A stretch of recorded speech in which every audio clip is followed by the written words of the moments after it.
Heidelberger, one of the deep men, along with Atu Molden. You see the numbers on Molden, both very, very dangerous. This kick is going to come down to Heidelberger, though, at the 6-yard line.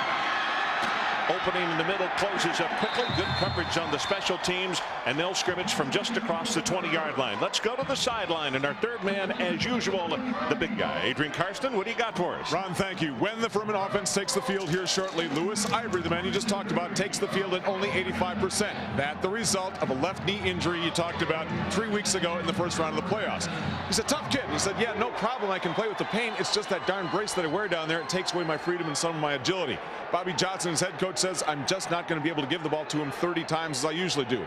But Ron, in a game like this, when you only dress 56 and 85% Lewis Ivory is more significant than any other player at 100%.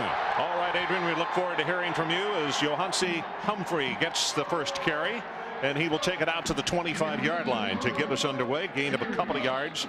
And I would have to think that maybe a little bit conservative on the part of both head coaches to open up this national championship game. It's hard to gauge an opponent in Division I AA because you don't see a lot of games on TV. And they don't have common opponents either, do they, Mike? Second down and 8. John Edwards, junior out of Billings. And he gets a middle screen. Got that complete to Molden. Molden still on his feet. Gets whacked hard as he is almost to the 35-yard line. And that is going to be enough for the first down. Two tight in alignment this time. Two wide receivers. It's Frederick in motion. They pull the guard and run a trap play right up the middle, and Humphrey is going to have about 3 yards in the play as he'll take it to the 37. Second down, goes long, got a man, overthrew him, incomplete, and it'll be a third down. On third down, good protection now. Edwards runs up into the pocket, caught by the ankle at the 40-yard line, and he's tackled by Mike Killian, the redshirt freshman, and it's not enough for the first down, and the Grizz will have to punt. Well, Ron, you talked about from the open, it's hard to gauge the team, and a lot of this first drives by both teams are feeling out the defense and trying to figure out where they want to attack at. Here's Spencer. Line drive spiral. Reinhardt is the deep man, and he'll bring it in at the 7-yard line. Almost lost his footing, and wow, gets gang tackled as he crosses the 10-yard line. Good coverage by the Grizzlies downfield. But Ivory is the big question. Can he come back to form? They give it to Ivory straight up the middle. Not much there. Estenau is there to make the tackle, the weak side linebacker for the Grizzlies. Second down and 10. They say no gain on that opening play. And Napier with his first pass of the night. Gets it out, threw it behind his intended receiver, who was James Thomas. And it's going to be a third down and long. Line to make. They need to take it out to the 21-yard line. The Grizzlies showed blitz. They stay at home, and now Napier tries to run, and a little spy action there.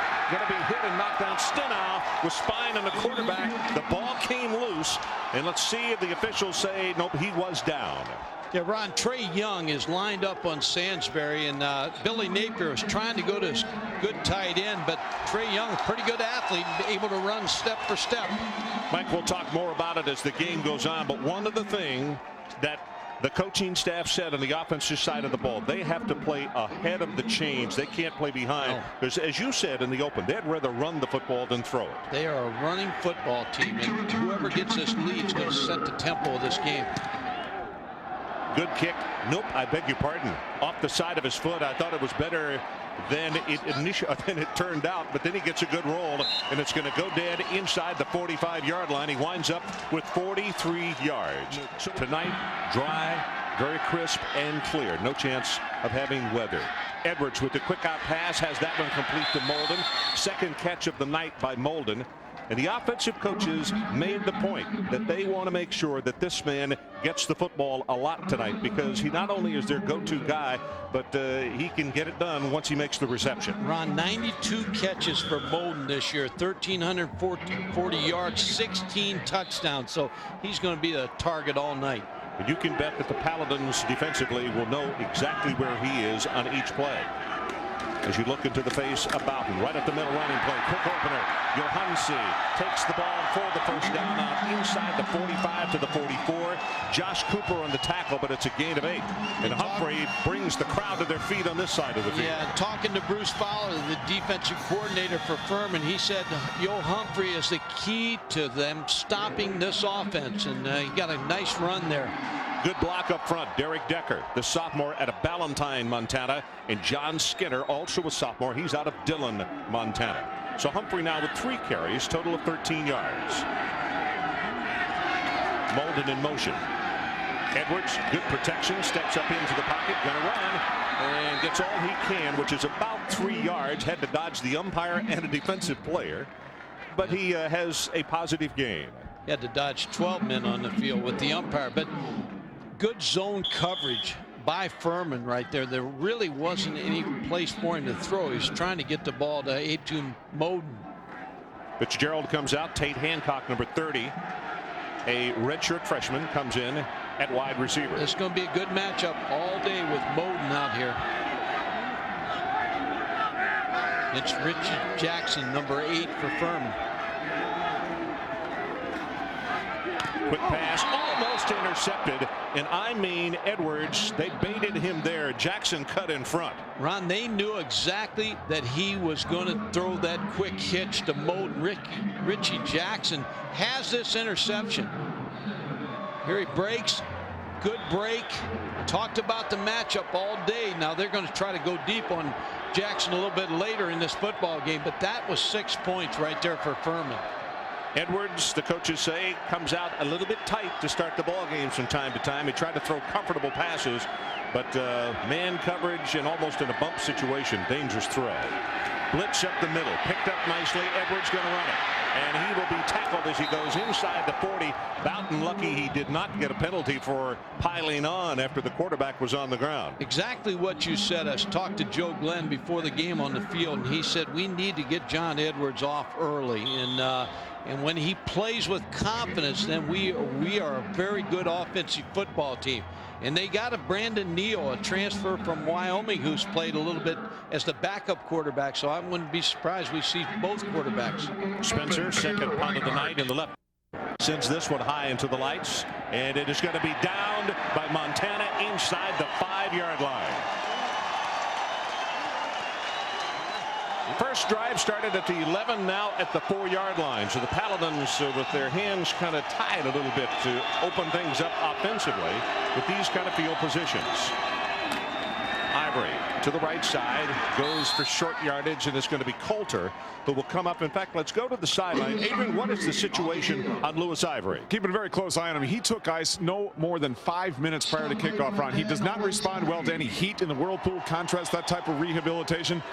He really has bothered by that knee. He cannot run much outside the tackles. Now, I said he came in at about 85%. Take about 50% away from their running game because he is so curtailed between the 2 guards. Second down and a long 7. Napier gives it to the fullback, and Emerson barrels ahead across the 10-yard line to the 11. And now it's going to be a 3rd down for Furman, and if they don't take it across the 14, they're going to have to punt the football back to the Grizzlies. Adrian's talking about Lewis Ivory. They got good depth at tailback, so if he can't go, and so far he's looked pretty good to me, they've got some good depth with young running backs. 3 sophomores that have played on a regular rotating basis. Line to make at the 14. Napier, he's going to take it himself, and he fumbles the football, and is recovered by Montana.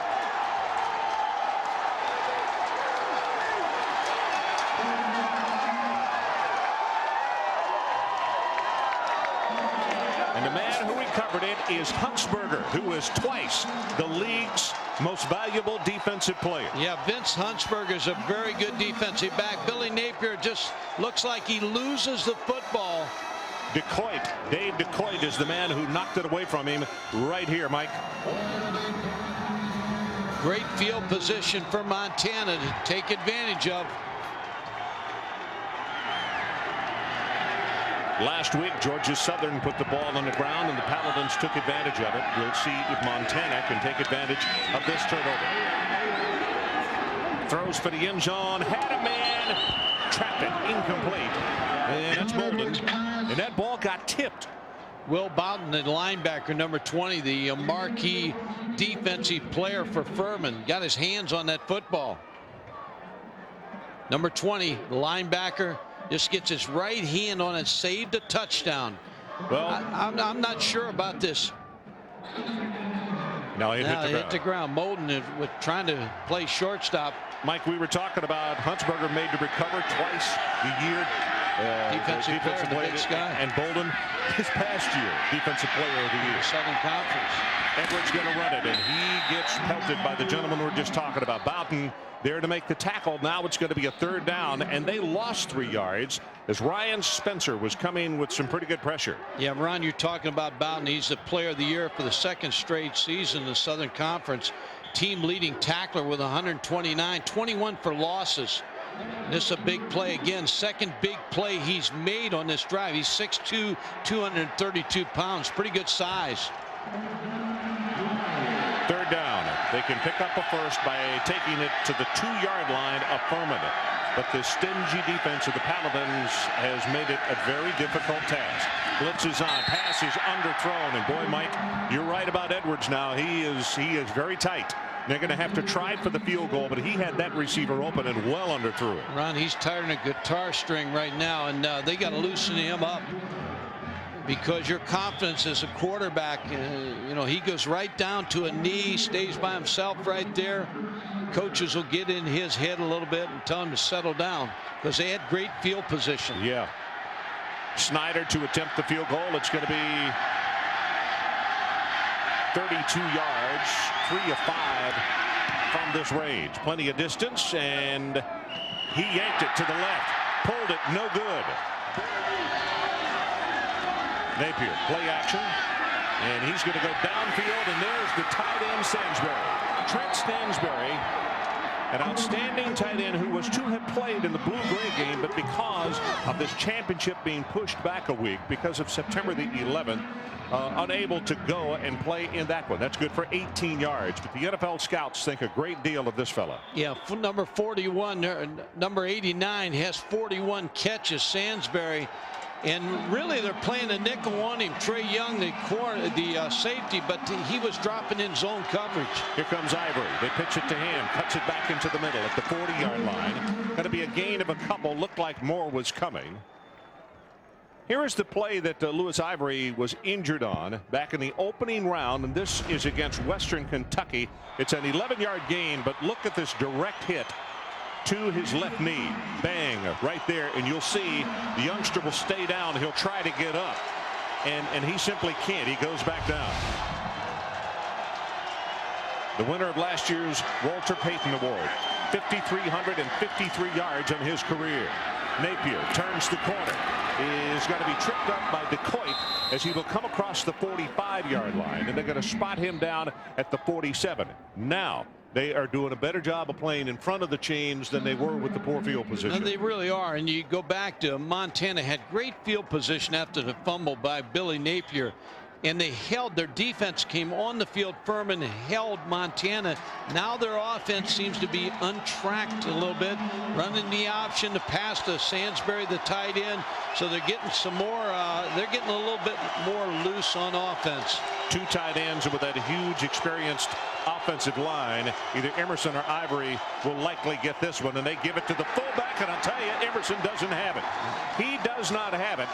And in looking across the way, you got to think that Bobby Johnson, even at this part on the field, can you take a chance, Mike? I don't know if you take a chance. I think you punt the football because your defense is playing well, and you don't want to give another opportunity for good field position for Montana. Credit Joel Robinson, the sophomore out of Kalispell, with making the tackle. Second punt for Lee Willis, his first 43 yards.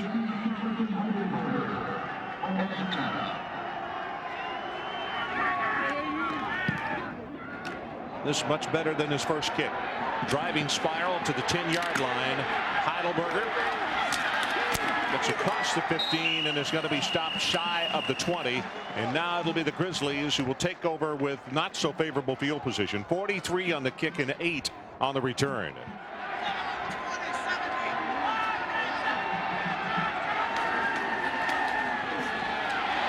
Humphrey puts a head down. It's going to have 7, maybe 8 yards on the play, and they're going to spot him down actually at the 25. Whetstone will make the tackle.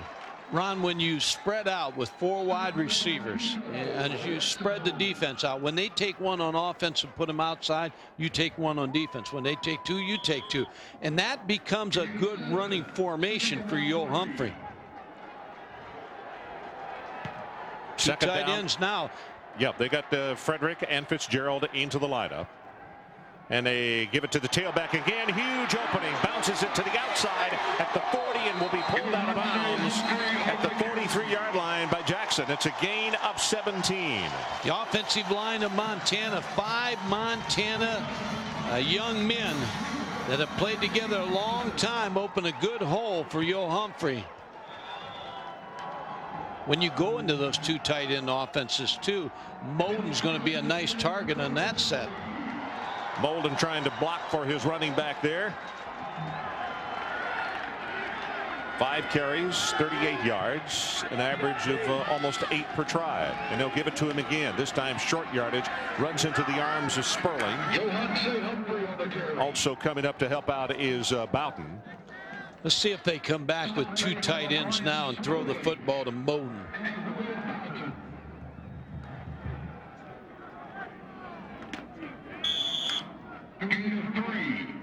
Second down 7. Now they're staying a wide open set. Still try to get the ball to Molden, number 17. Second down and long. Edwards gets this one out in the flat, and that's to the tight end Frederick, and he maybe has midfield, but the Grizzlies are going to need 3 more yards. 3rd down and 3 coming up on this next play. Yeah, Keith Whetstone with a tackle, number 29. John Thrift, the starting linebackers, out of this football game. Whetstone played a lot in last week's football game. And what happens here, Mike, they lose experience with Thrift being on the bench, but actually Whetstone is a quicker athlete. He played a lot last week, so it's not like you're dropping down a lot.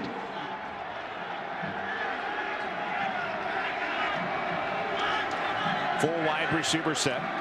Furman stays at home. No blitz. Quick middle screen. It is complete. But boy, the Paladins are extremely well schooled on every formation that the Grizzlies have tried to throw at them and trick them a little bit. This time Zickman caught the pass, and he was hit immediately. It's going to be 4th down and 3. And John Edwards trying to get the ball in the quick screen. A good hit again by Will Boughton, number 20. He's all over the field. Driving kick, and it's going to hit at the 6 and is going into the end zone. 50 yards on the boot by Spencer.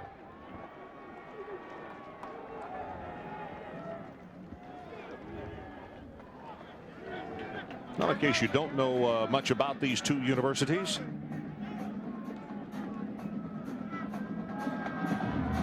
145 miles northeast of Atlanta, Greenville, South Carolina. Liberal arts school founded in 1826, enrollment 2,600. Saw Sam Weiss down the field. He played quarterback for Furman.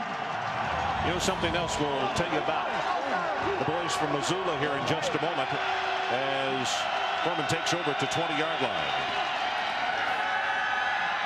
This pass by Napier, got it complete, and that's Thomas. And Thomas is out of bounds right in front of the bench there at the 30-yard line. Going to be a gain of almost 10 yards in the play. One of the things about Furman, in gifts by former students to the university, almost double what the national average is. People who go to Furman seem to like to send money back to their school. Yeah, exactly. Less than a minute to play in his opening quarter. Still no score. Montana got the biggest break as they go right up the middle with Emerson, and he is rolling his way across the 35 to the 40, and that is plenty enough for the 1st down. A gain of 11 and tackled by Dave DeCoy.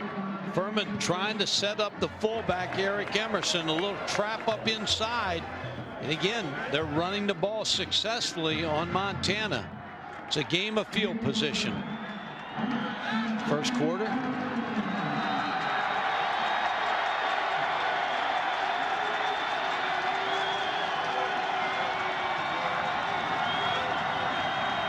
At the 41, linebacker blitz coming in the middle. Going to be short yardage on Ivory as Robinson will be there to make the tackle for the Grizzlies.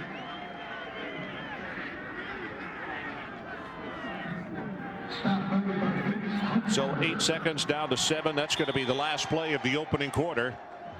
First quarter, a defensive battle. Total yards, Montana 64, Furman 61.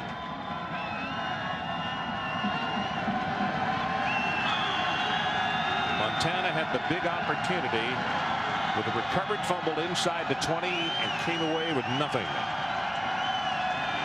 Napier with an I formation behind him. And he'll pitch it to Ivory. It's a good block, good opening, and DeCoit will come up to make the tackle from the secondary.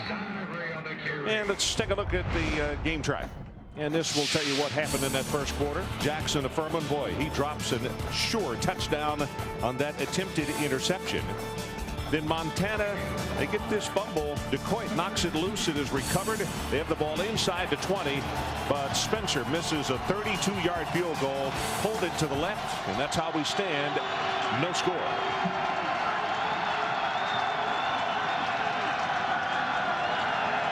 Montana showed blitz. Then I think Napier put to an audible, and the linebackers have backed off. You bring it down the line of scrimmage, and on the option play, there's not much there. That's well played defensively by the Grizz. Vince Huntsberger, again, the All-American defensive back from Montana. You know, he not only is an All-American, but he's an academic All-American as well. And in fact, very proudly, the head football coach for the Montana Grizzlies told us yesterday, hey, we have a GPA of 2.85 on this football team, and it's something that we really pride ourselves in taking care of business on and off the field. He owns a 3.87 grade point average, working toward a degree in biology. He wants to be a doctor.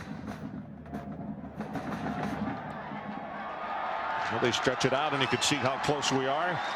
No first down. This is one I think you go for here, Ron. I said earlier, you know, the earlier one they had, but they're having success running to the tight end side, because what Montana's doing, they're lining up number 3, Trey Young, on the tight end. Is great advantage to the tight end side for Furman. Well, a lot of folks who have ventured down here from Missoula standing and cheering, hoping that their defense can hold. Yes, quarterback sneak possibility or run to the tight end side. Quarterback sneak, and it would appear that Napier has the first down.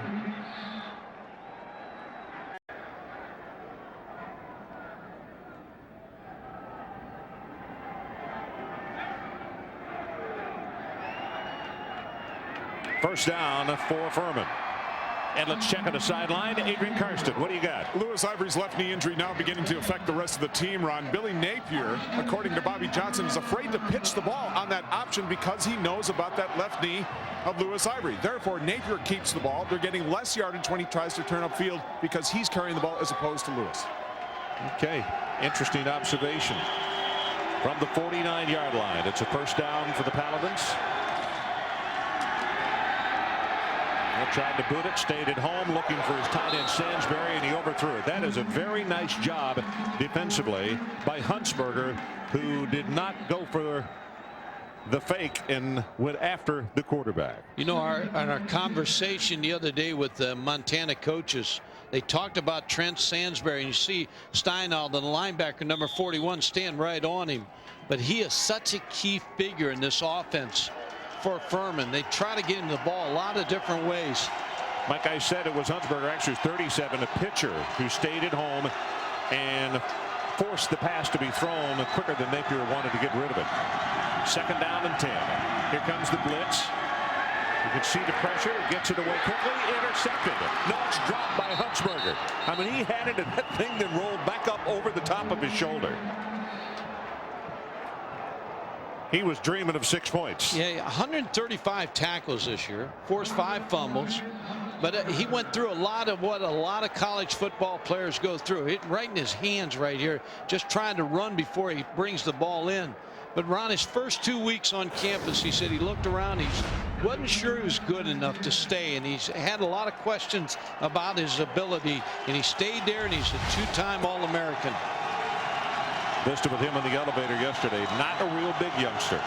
Tarico O'Neal, number 24, comes in at tailback. This is the 9th play of the drive. Here comes blitz again, but they pick it up. Napier hit just as the ball is thrown, looking for Sansbury, and as you can see, Napier getting up a little slowly. Now, both quarterbacks a little bit off in the passing game, but pressure from Montana's defense. Good coverage. C-shaped pitcher in there, number 37.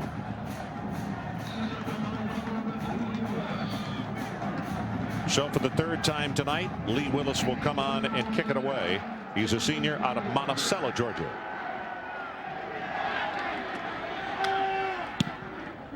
This is his best kick of the night.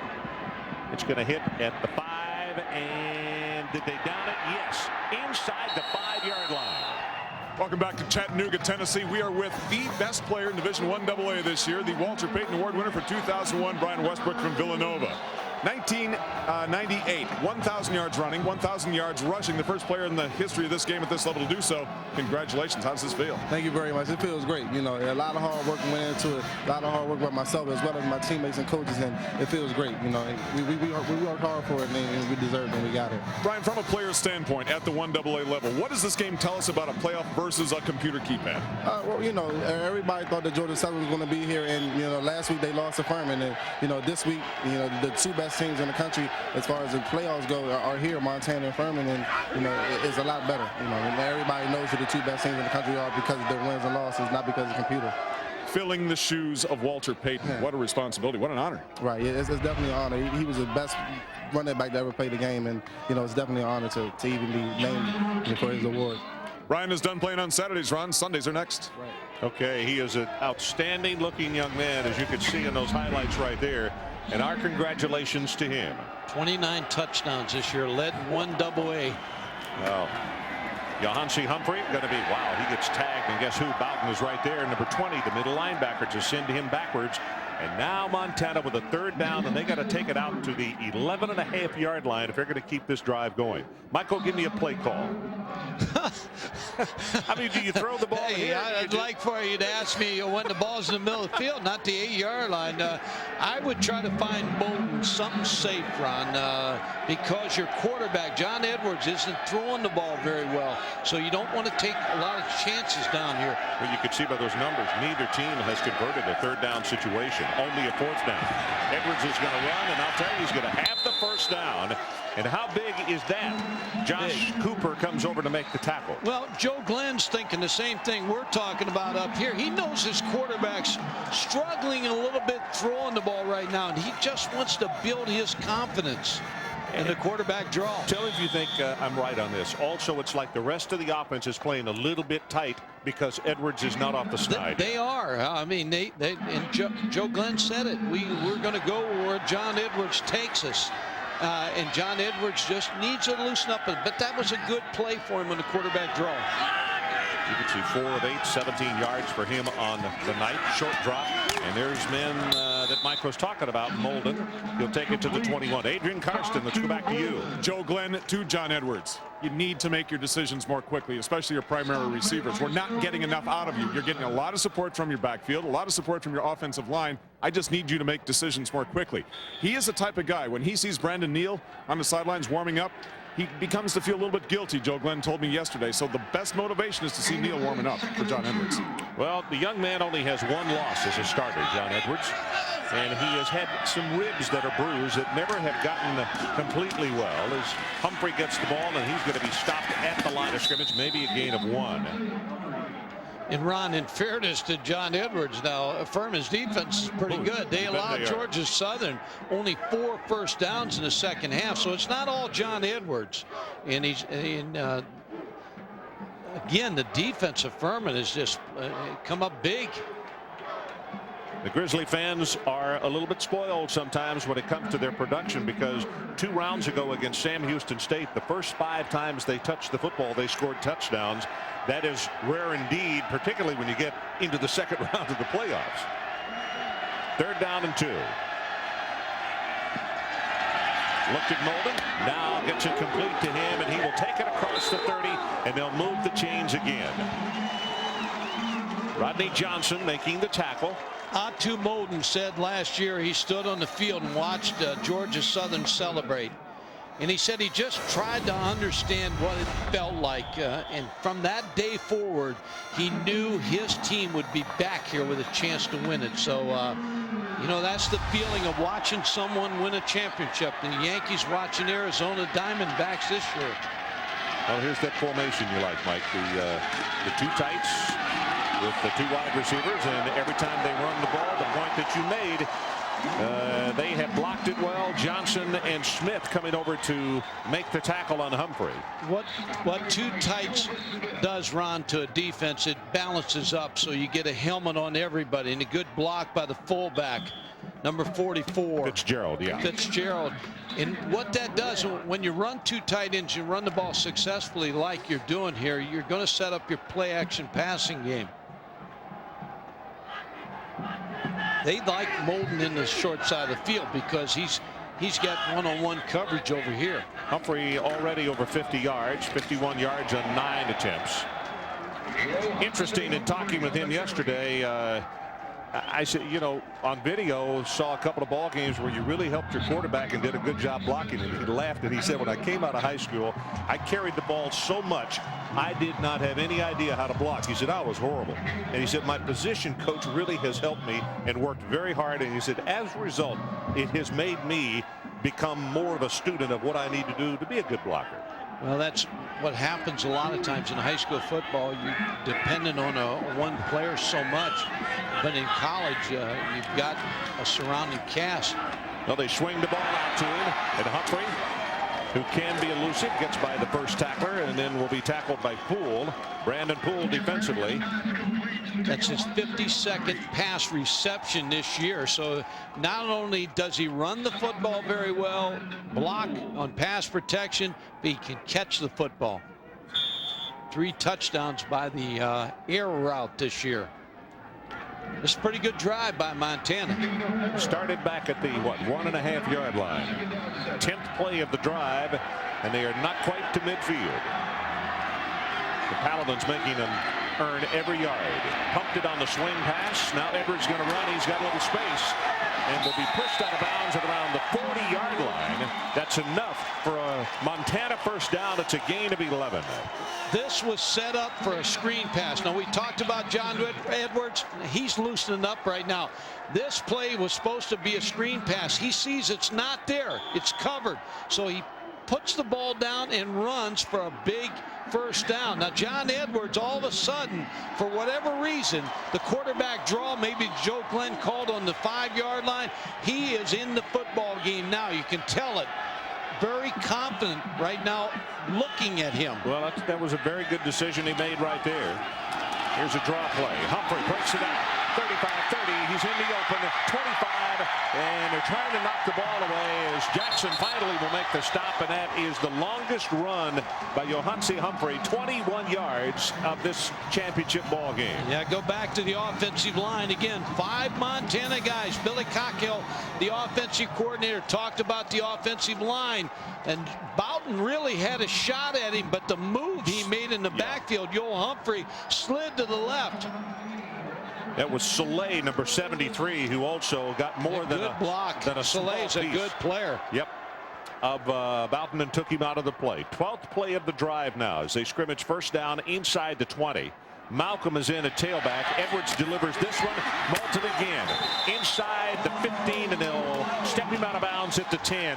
Shelvis Smith, a senior out of College Park, Georgia, makes the tackle. All those people that are watching our game back from Montana, back in Montana, there's Cliff Edwards, John's father.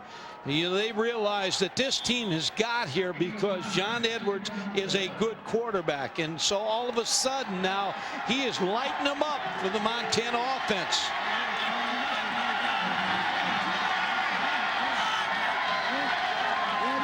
Second down and short. And they come with Malcolm, and he is going to be hit behind the line of scrimmage by Boughton and knocked down for a loss. They had a second down and short. Now they're going to have a third down at about 2.5 yards. And you see why he has all the praise put on his back. Yeah, what Furman does is they absorb blocks, and they let Will Boughton run to the football. That defensive line's doing a good job of absorbing it, everything inside.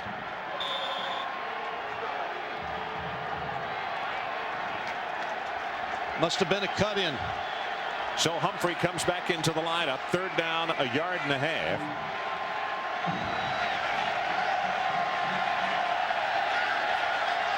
now possibly an audible by John Edwards. Gonna have to hurry. 4 seconds down to 3. They come with the blitz. They pick it up. Edwards throws this one almost complete to Molden. Stretched out at the 1 yard line and couldn't get it. Johnson with the cover. Well, that was a great effort by Molden.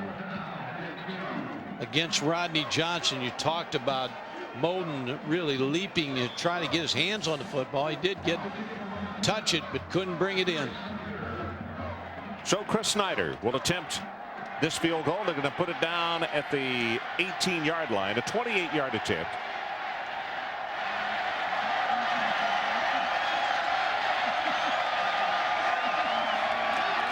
Offside on Furman. Now, Ron, if this is offside, this is going to give him a first down. Now, unless you got movement in that Montana offense, that's definitely offside unless somebody drew him offside. And they'll take these points down, and they'll take the first down. First penalty of the ball game, Mike Gottfried. Every play in this game because of the national championship. Offsides on the defense. That's a 5-yard penalty. First down. Ross Smith, our referee out of the Southland Conference. And the crowd reacts to every play. Every play may decide this national championship. You see the movement right there, offsides. And Montana now gets another chance to try to crack the end zone. Richie Jackson, number 8, offside. You go on football movement. 15th play of the drive. The ball just outside the 6 yard line. No score, and the Grizzlies trying to crack the scoring barrier. Humphrey takes it up inside. He'll go to the 4. Now here comes a flag in. That was a late flag. You figure holding, either holding or face mask, one of the two. And it was thrown by the line judge, I think. Got to be a face mask then. Yep, that's what it's going to be. So every mistake is happening for Furman's defense. Bobby Johnson looking on.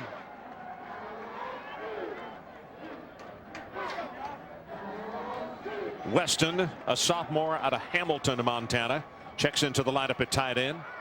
There's the face mask, and number 57, Travis Jones. Talked about tempo, Ron. You get down 10, 14 points. Furman's offense is a run offense first. So you don't want to get down by 2 scores. 6 minutes and 37 seconds on this drive.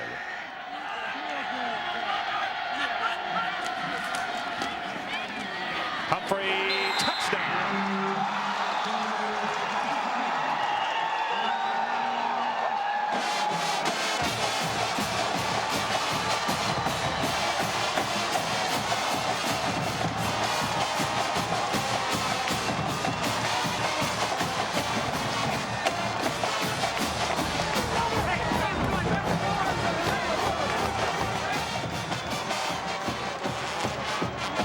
What a great drive.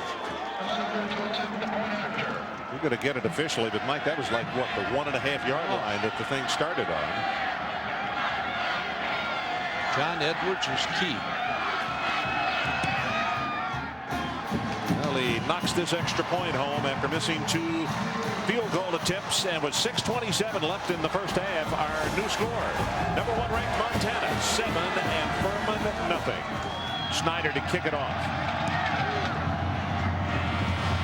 Here's Bratton. He has 3 returns for touchdowns. He leads the nation, and this time he lost his footing. Adrian Karsten, let's check with you. Ron, I'm with the happiest man in the stands right now, Mac Humphrey, who has seen all 16 of his son's football games, including his most recent touchdown. Give me your travel schedule week by week. Well, I usually leave Anchorage, head to Seattle, from Seattle to Spokane, and I drive from Spokane to Missoula. Working with the FAA doesn't hurt that situation. Great football situation here tonight, Division I AA level. Yo, the man. Speak to it. What is it like watching your son playing a national championship game? Well, it's something that I really can't explain to a lot of people unless, you know, they've had my experience through life and some of the other things that's happened with me in my life and with Johansson. So it's different for most people, most individuals. Seeing your son score a touchdown in the national championship game. Spectacular. Spectacular. Enjoy the moment, Ron. Okay, as Adrian was saying, his father, an air traffic controller, and they live in the state of Alaska, and he has not missed one of his son's game. Now, like we talk about parents every week, you know, going to the real limits to see their kids perform. That's really above and beyond. He does it, and that's Lee Corso's favorite player in Division I AA. Yo! Here comes Ivory. And Ivory spinning around on a good second effort. He'll take it close to the 30-yard line.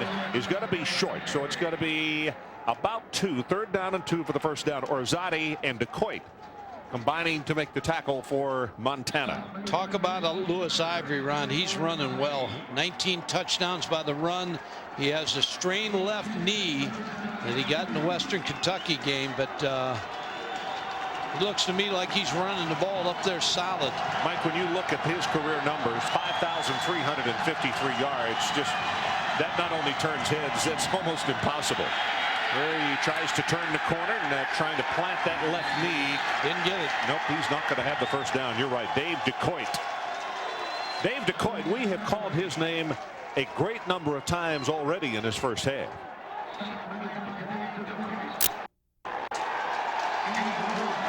We always talk about every Saturday night, when the team scores, you want to answer them on the next possession. Montana's defense held Furman's offense. Heidelberger goes back deep. Lee Willis with his 4th punt of the night.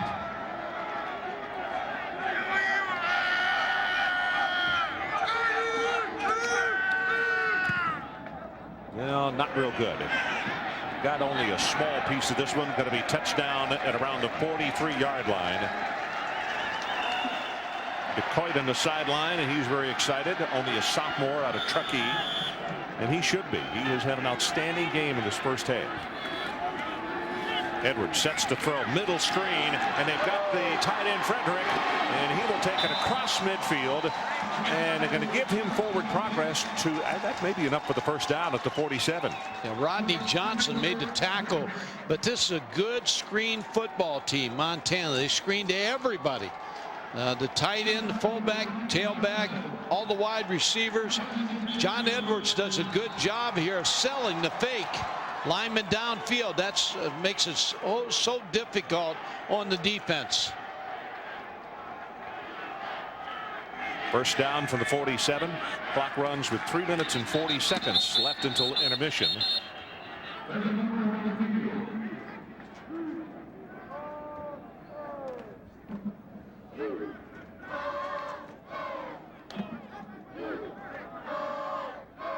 Prior to the snap, ball start on the offense.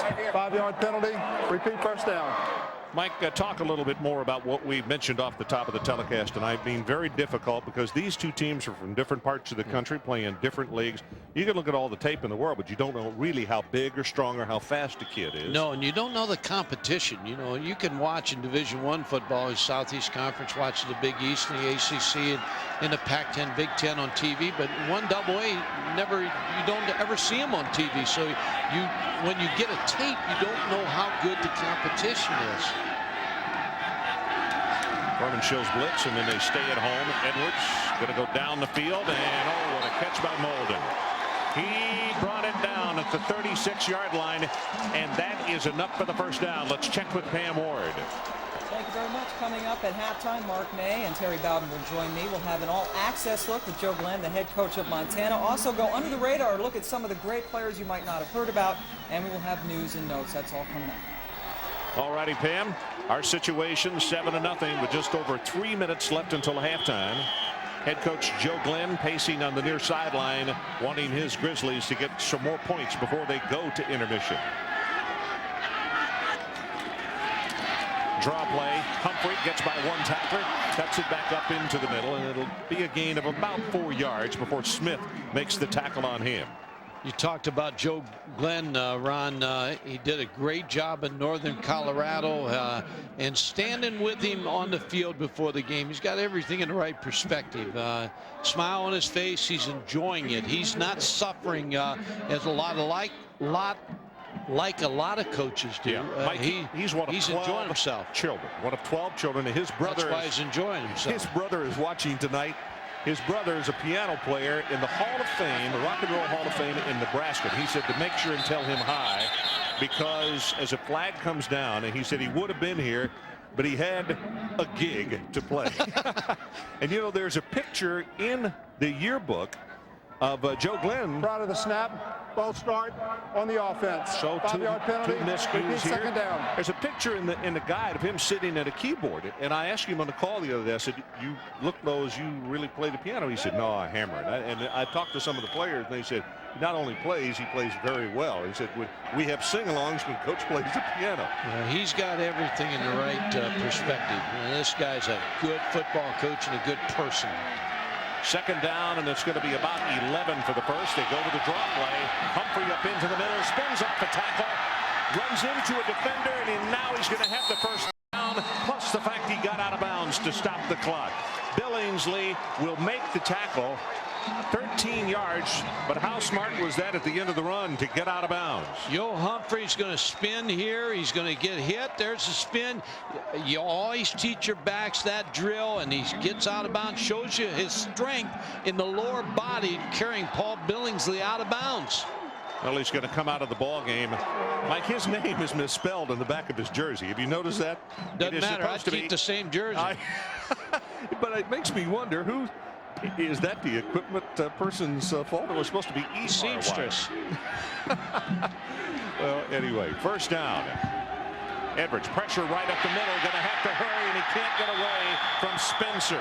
Ryan Spencer with a huge defensive play, and that's the first time that they have sacked Edwards tonight. And with the clock at 1:36 left until halftime, Montana has all 3 timeouts left. And he just called the first one. Second down, 19. Pressure again to get this one out to Molden, and fights his way for as much as he can get, and then gets out of bounds to stop the clock. Ron, what you want to do here, not make a mistake, but at least have a chance for a field goal. And that's why the short pass out to Molden by John Edwards. So I wouldn't be surprised he comes right back with the same thing. Got him in the short side of the field, and then they like this formation when he comes to the short side of the field, because you get pretty good coverage on him down here. Furman taking the timeout. And we're back to Chattanooga. Furman had 11 men on the field, but they're trying to get another guy on, weren't they, Mike? Trying to get a defensive lineman on, and he got caught out there, so they took a timeout. No smart thing, rather than get a 5-yard penalty, the substitution violation. Pressure off the corner, middle screen, and they got Humphrey for a couple of yards as a flag comes down. He goes to the 19. Got to be a holding there, I would think. Cooper made the tackle.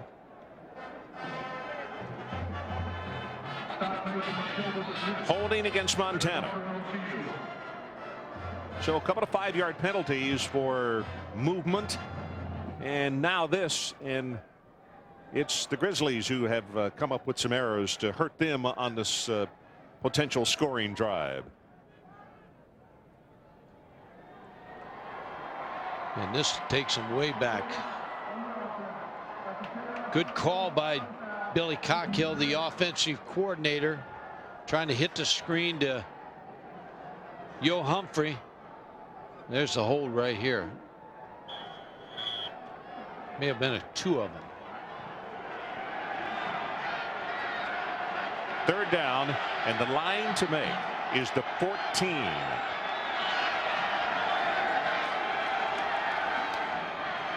Edwards right up in the middle, and he got it. Well, it's a beautiful pass. Dane Oliver, and that right there, as Mike said, you couldn't throw it anyplace else. We have seen a quarterback get hot. You saw the graphic, 7 out of 8, make it 8 out of 9 now.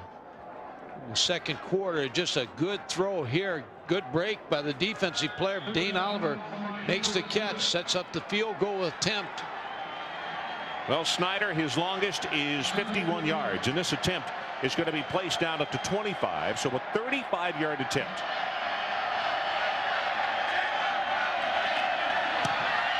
Got plenty of distance on this one, and he splits it.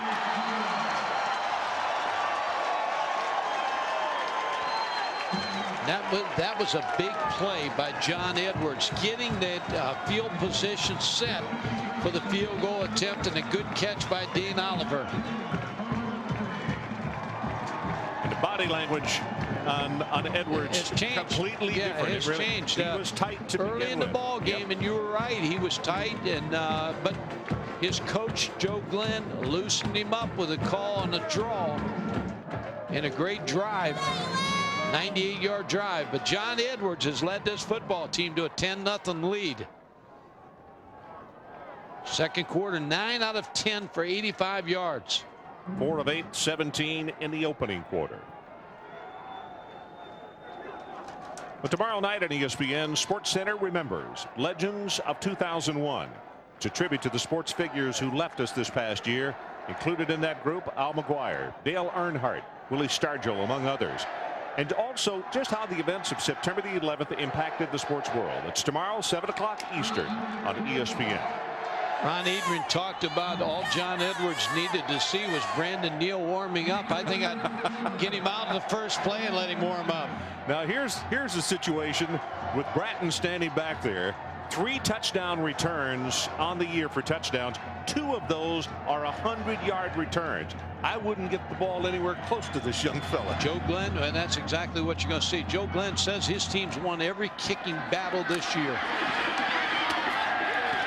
Well, this is Billingsley, and he will take it across the 25 to around the 27-yard line, and Furman has 44 seconds to work with.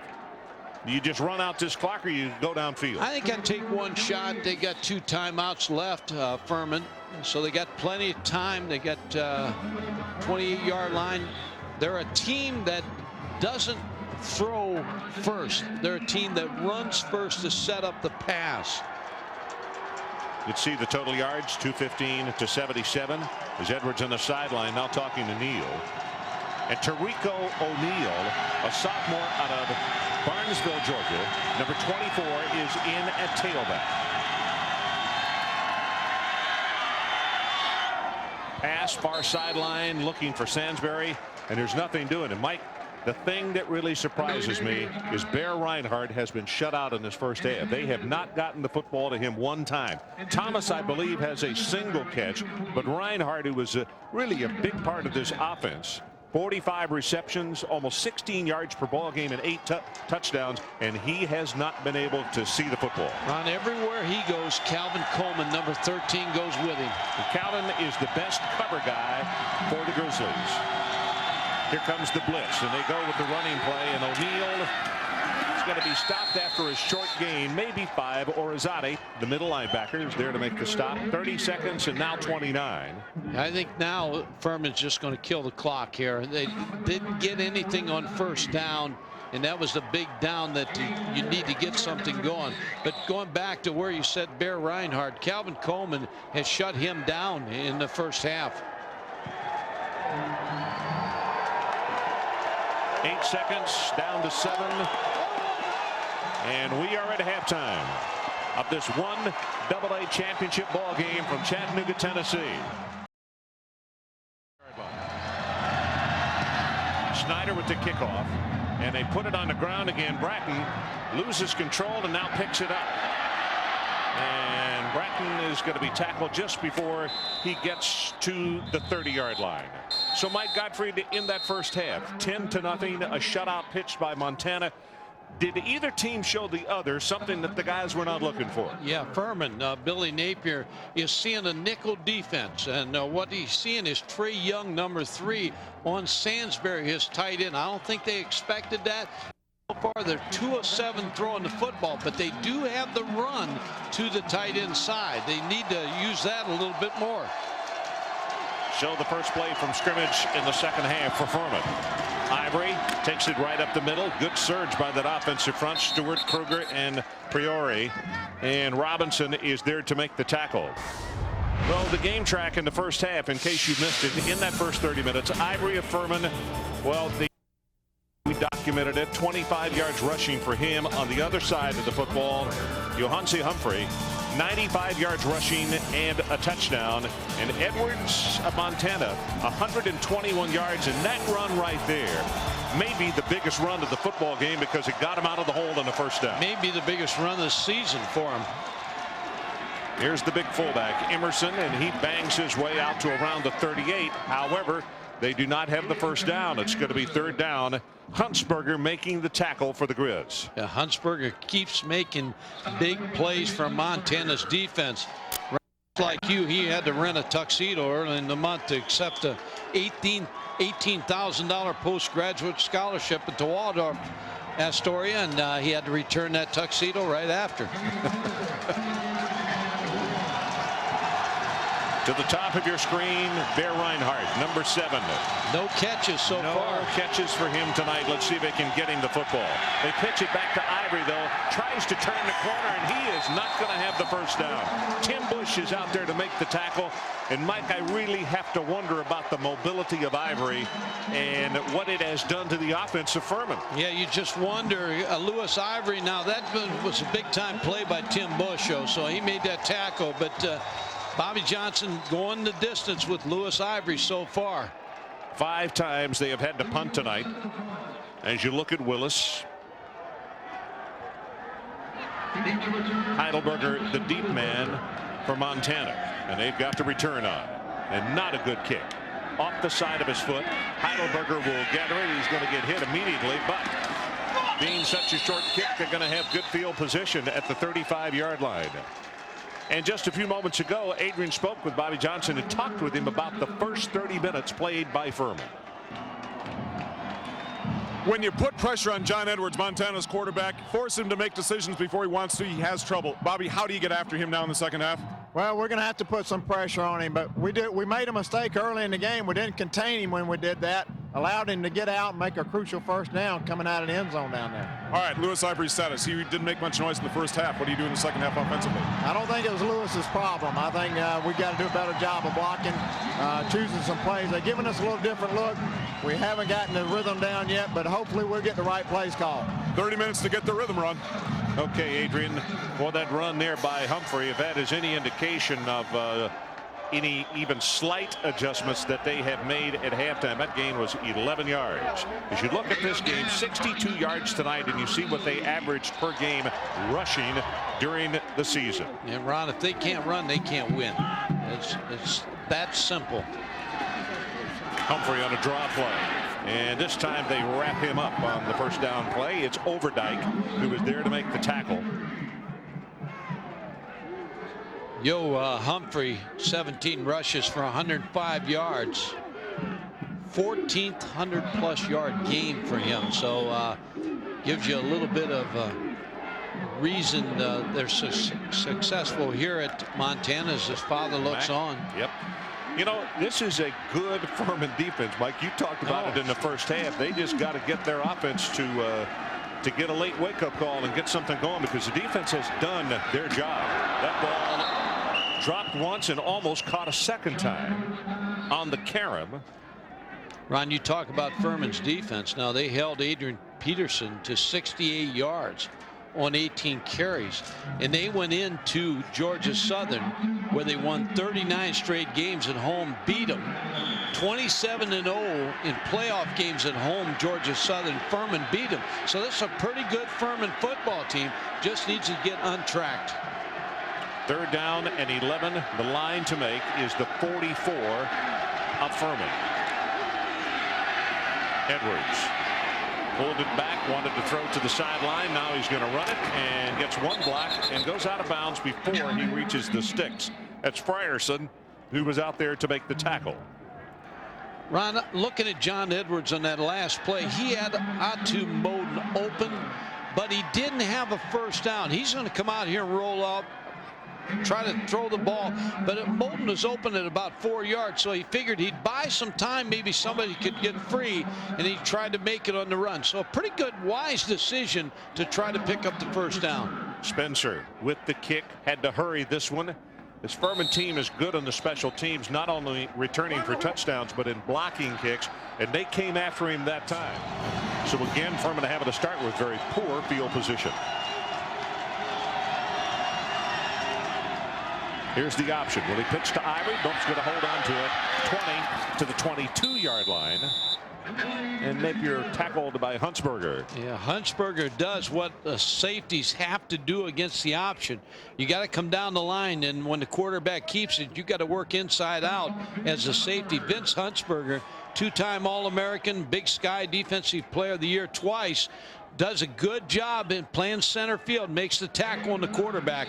Billy Napier, that's what you want your safety to do on the option.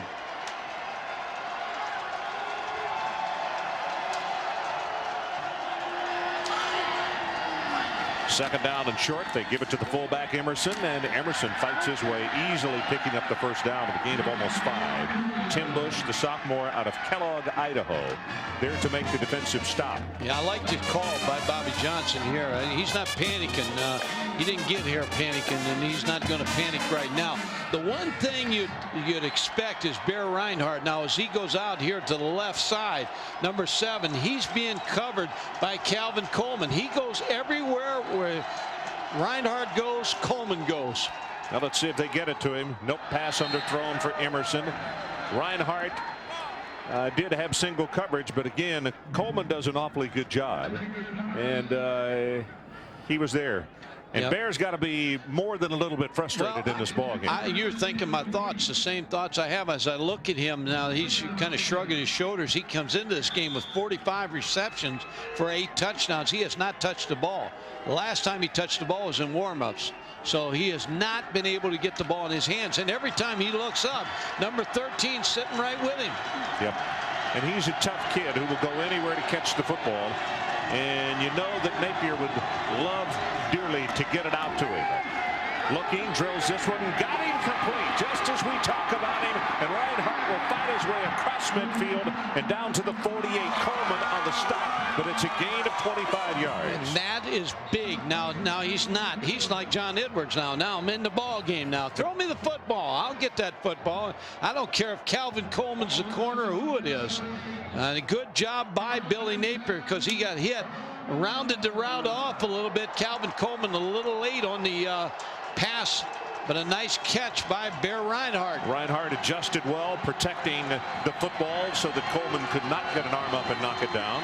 As Ivory gets the handoff, he is going to be stopped for maybe a gain of 1, and that's it. Reinhardt, an interesting story. Mike, his name Bear, yes, and that's not his nickname, that's his given name. His brother is named Bryant, and his dad, obviously, in the state of Alabama, a huge Alabama and Bear Bryant fan. His daddy is a minister, Assembly of God Church, but his brother is Bryant, and he's Bear. He had to be a big Alabama fan. Huge Alabama What's the fan. daughter named? Coach. Big opening for Ivory this time, and he's going to fight his way down to the 40-yard line. It's Emerson, I beg your pardon. Emerson gets the carry, and a Huntsberger with still another tackle. DeCote also there. DeCote helping out on the stop. Well, Mike Bresky, the defensive coordinator, is glad he's got Vince Huntsberger in that secondary. He makes a lot of tackles for this football team. They don't want to give up any big plays. And number 47, Huntsberger, is the last form of defense. Third down and short.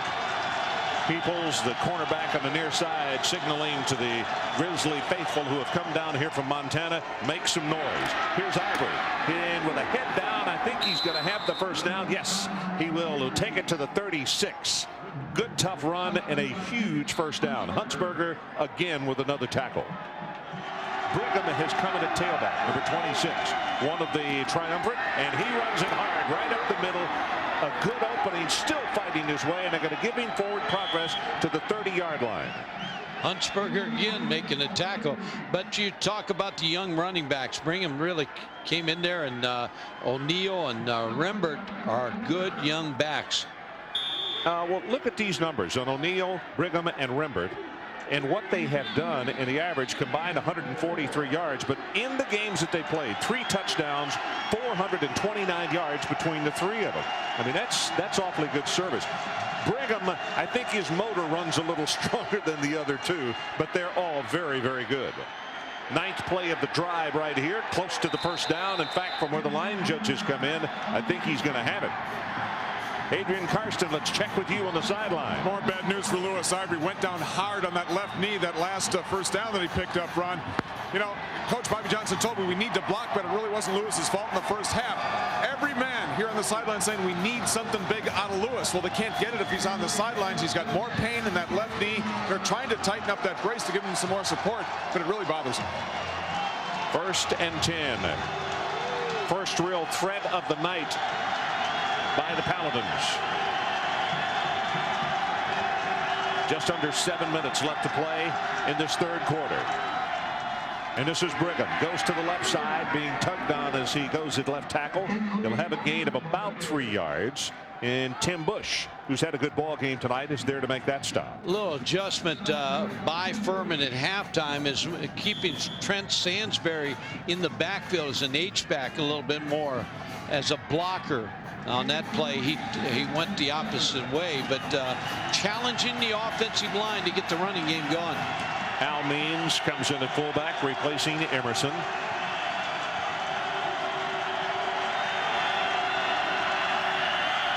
Napier, possibly with an audible, but he gives it to Brigham, hit at the line of scrimmage, and now it's going to be a huge 3rd down play as Coulter, one of the men down at the bottom of the stack.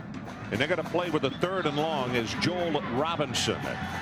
Sometimes when you play a team like Furman that's so run-oriented, you can tell when they're going to pass because their offensive linemen, they stay real low in their 3-point stance, but when they pass the football, they get their heads up a little higher. So the defensive line, Montana, may get a good read off of this offensive line. Now they're going to go from a stand-up stance. 3rd down, line to make is just outside the 15. Pressure on Napier, going to run it. Runs into the umpire. 12 defensive. No, they break the tackle and not going to have the first down. I was about to say 12 defenders for the Grizzlies on that play when the umpire slowed him up. They did a good job, but Billy Napier made a good decision here because his receivers were covered. He brings the football down, shows you he's 204 pounds, strong quarterback, runs into the umpire. The umpire gets pinballed, loses hat, and the quarterback gets close to the first down. How big was that second effort? 4th down, they're going to go for it. If they pick up this first down, go back to the second effort by Napier on that last running play.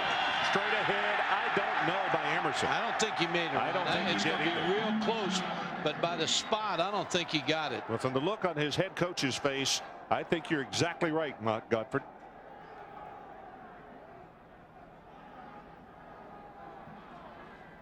It's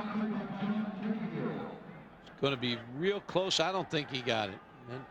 See, we don't We're have a long way away from the field, and we don't have the yellow line. Well, I knew you were you were fudging on me all year long. Yeah, you thought I knew what I was talking about. That's right. I thought you were looking at the net return monitor. Now you know I don't. But I still say he doesn't make it here. Now I got a 50-50 chance here. Now they stretch it out. Well, I mean, even the officials, they say he made it. And I mean, that had to have been by a breath, because you could see on the sideline, even the head coach took his headset off in disgust. He didn't think they made it either.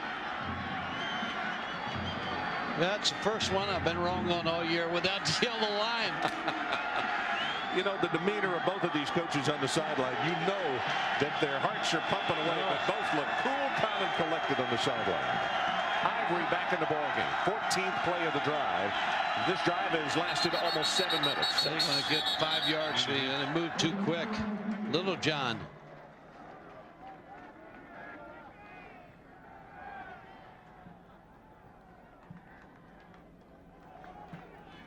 Snap, ball start on the offense. 5-yard penalty, repeat 2nd down. Donnie Little John got moving a little too quickly. Trying to get out there to get that hook block. This is a good drive on the sweep. Ron, this is a good adjustment. It shows here in this graphic, this drive, 13 plays, 68 yards. But they've challenged their offensive line to run the football. Well, as I said off the top of the telecast, it may be the strength of this football team, this veteran offensive line. Let's see if they can get it done. This time from the 21. Wants to throw. Now Napier's going to run and runs right into the defender who was almost hiding behind his offensive lineman, Kruger. What a huge stop by Horgan. They're doing a good job on Trent Sansbury. They're trying to get the football to the tight end, and Montana's doing a very good job with Trey Young, number 3. They're changing up coverages on him. The linebackers are sitting at home. They're looking up all the time, making sure they know. That's the backup decoy, number 4, the backup safety on Sansbury. Dave is the one that's had the big night, though. He had 4 tackles in the first half, and he's got a couple of more here in the second half. O'Neal, 24, comes back into tailback, and pressure on the quarterback. Napier runs for dear life and can't get it complete. That is Verona who is there applying the pressure. Good job by Billy Napier just getting rid of the football, throw it in the ground. The offensive coordinator for Furman, Tim Sorrell's a nice, very good football coach. Pass game coordinator Bobby Lamb calling the play here. They do a good job. Bobby Lamb's an excellent coach. Well, Napier, the son of a coach, and he told me yesterday he wants to be a coach.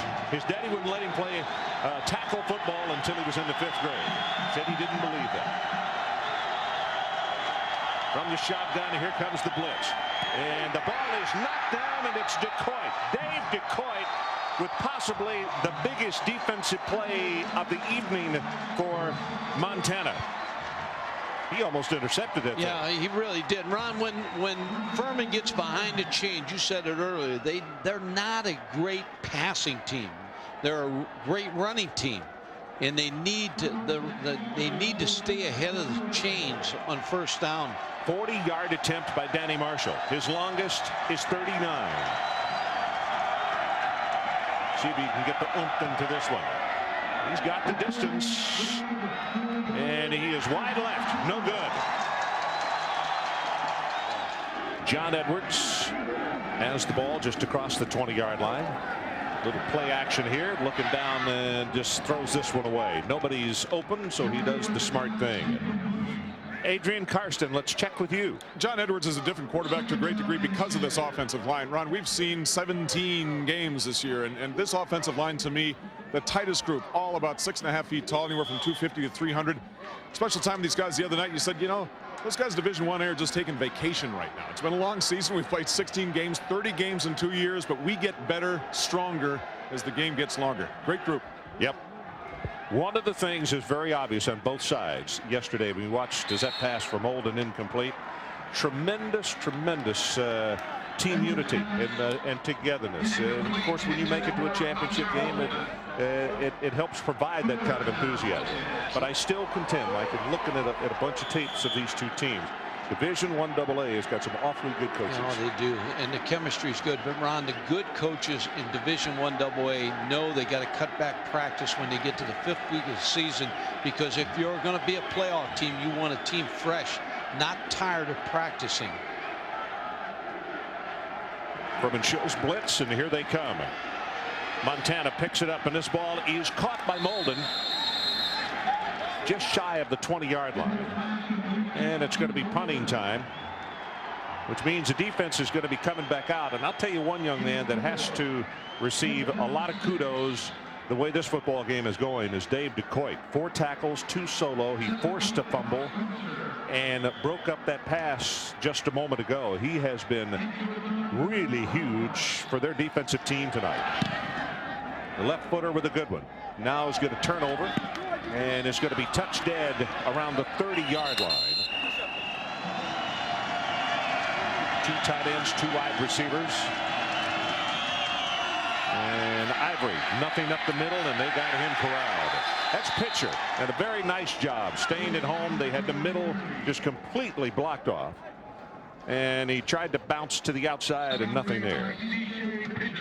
C-shaped pitcher, number 37, Ron. That is passed down to the best player on the team from Montana. And C-shaped pitcher was passed down to him. Now, when he leaves the team, he selects who he passes that down to. That's a nice number. I mean, nice thing they do in Montana. Got to be worthy or you don't get that number.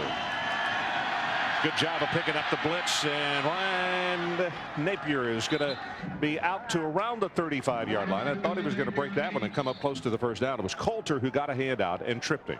Doing a great job again on Trent Sansbury, the tight end. He just can't find an opening to sit down and catch a pass from Billy Napier. He's frustrated too. Napier said that he went to the Furman passing camp 5 different times.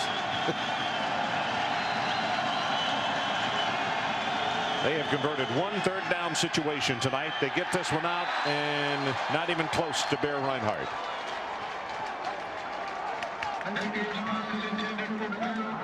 Ron, I want to ask Adrian. You know, we got to ask Adrian all the time, and I want to ask him who sang the Chattanooga Choo Choo song. So, and when it came out, because it was a fantastic song, and I know he'll know the answer because he knows music. Well, they need to get a good boot right here. The last 2 punts, Mike, are 27 and 34 yards. And this is a much better kick. This spiral is going to turn over. Heidelberger all the way back to the 25-yard line. Loose. And gets by the punter inside the 35 and is going to be tackled inside the 30. South finally made the stop.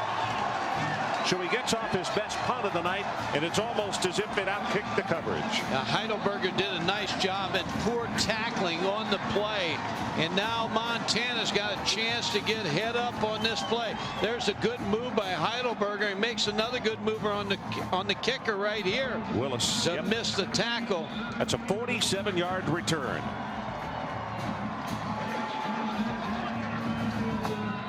Just a nice job, poor tackling. Nice job by Heidelberger, poor tackling by Furman. And to get out the quick screen, and that is incomplete.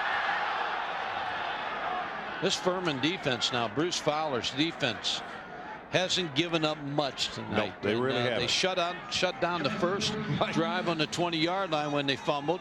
When you make a team go 99 yards for a touchdown, I mean, that's making them pay. Yeah. Furman fumbled on the 20. Furman fumbled, and Montana was held by Bruce Fowler's defense. I'll get it straight one of these times. Easy for you to say. 2nd down and 10. Safety creeping up, and a little counterplay. Humphrey trying to grab him by the arm, and that won't get it done. Shelvis Smith there to make the tackle. Senior out of College Park, Georgia. I would say if I'm Furman right on this play, I would make sure Atu Moden is defensed here. He's the guy that you figure they're going to bring in the short side of the field. Let's see if they line him up. We're going to find out in the 4th quarter.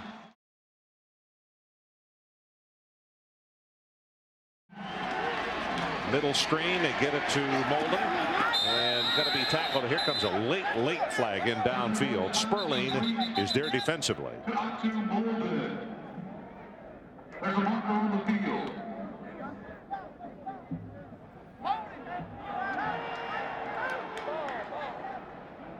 So game track. Here are the numbers to look at through the first 45 minutes of this football game. Furman 17-play drive, but they miss on the field goal attempt. Little disappointment and frustration on their part. Humphrey for Montana, 111 yards rushing and a touchdown this evening. And Ivory for Furman, 33 yards rushing. That is what he has been limited to this evening. Big question here for Bobby Johnson. Do you take the penalty and try to get him out a little deeper on the field goal attempt, or you turn it down and force the field goal now?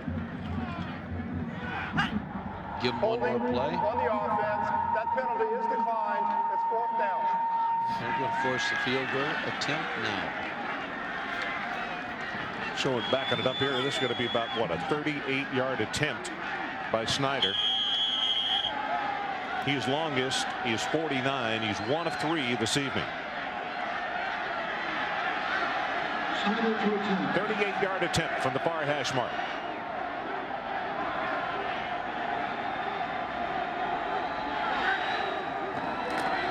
Good pass, and I tell you what, he's pulled another one. He has had the pulls tonight. That is 3 times that he has been wide left. So Furman staying in this football game. A missed field goal. We've had a few tonight. Tariq O'Neal at the tailback spot. Tariq O'Neal going to be hit, as you can see, right at the line of scrimmage. Or Al Means, I beg your pardon. And Verona was the man who was there to make the tackle on him. Tariq O'Neal, an interesting story. In the Lehigh game, he had a dream, Mike, that he scored 2 touchdowns and ran for 133 yards. Well, the next day he went out, he scored 2 touchdowns. He didn't have 133, but he had 128 yards, and he had written it down on a piece of paper to put it inside his shoe, and he pulled it out and showed his teammates after the game was over. Here he gets the handoff, bounces off a tackler, still fighting out to the 30-yard line. Huntsberger up from the secondary. That's a great story, really. No, it is, because, you know, I think we had GMAC bowl game last night. We had all kind of kids out there, and there's a lot of kids in the audience tonight. They all dream, and you want to dream. You want to dream about being the best doctor, best lawyer, best football player, whatever. And this country was built on the fact that dreams can come true. So well, he made them come true against Lehigh. He'd like to get another night going like that here in his 4th quarter. Here comes the blitz. Going to have to hurry. Napier runs up into the pocket and is going to go down. And he hit Chris Stewart, his center, as he went down. And Stewart is back up, though, as Orzati, the middle linebacker. Yeah, can't say enough about Mike Bresky, the defensive coordinator, and his plan that Montana's come into this game defensively with.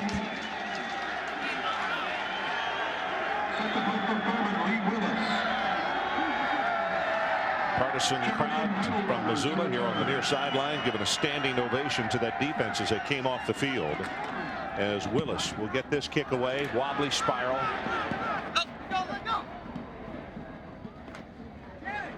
And Furman's going to touch it dead at around the 41. Montana with a 10-0 lead. And they give it to Humphrey.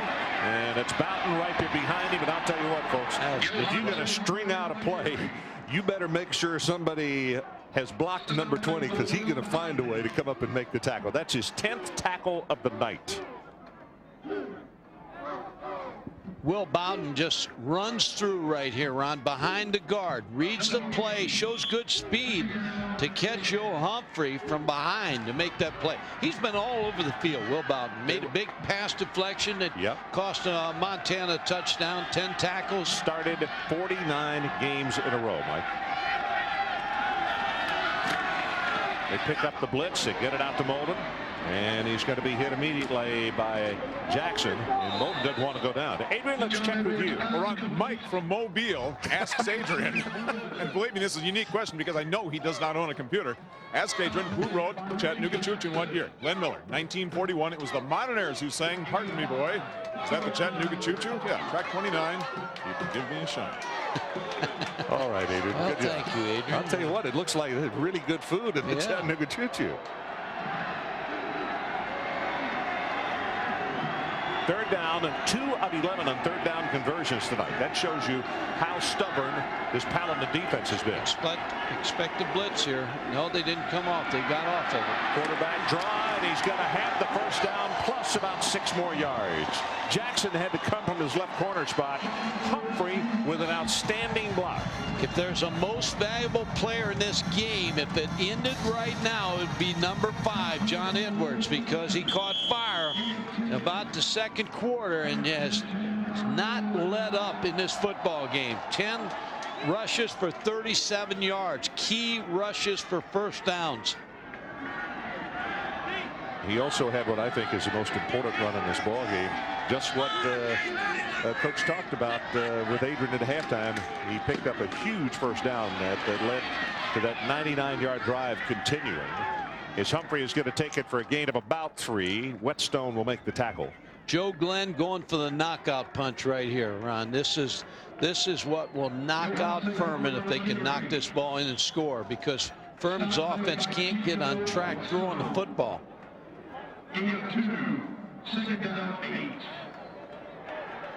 Low scoring game. National championship. Everybody, every play, this crowd, well played game. Look at Edwards looking up at that play clock, letting it get as low as it can go. And here comes Humphrey. Humphrey fighting his way all the way down to the 30-yard line. Shelva Smith with the tackle. That's a gain of 11 yards. Talk about Yo Humphrey, Ron. You've mentioned several times his blocking ability, his cutting ability in the hole. He dances, and like a lot of great backs, has good vision in the hole. Well, he'll come out right now and get a breather. And Brandon Malcolm, number 32, a sophomore out of Santa Ana, California, will come in and give him a breather. Good look at Brandon. And they give it to him on the delay, and maybe a gain of 1, but not very much. Sperling is the man who was the first to make the hit, and after one play, Humphrey comes right back out on the field.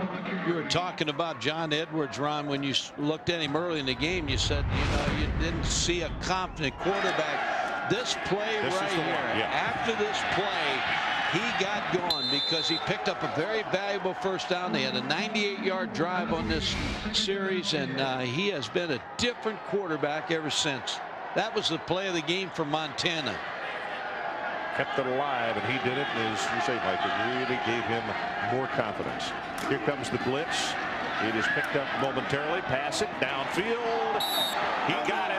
He caught it out of bounds. No, they're going to say incomplete. Hancock is the man who was trying to bring it in and give him a 1st and goal.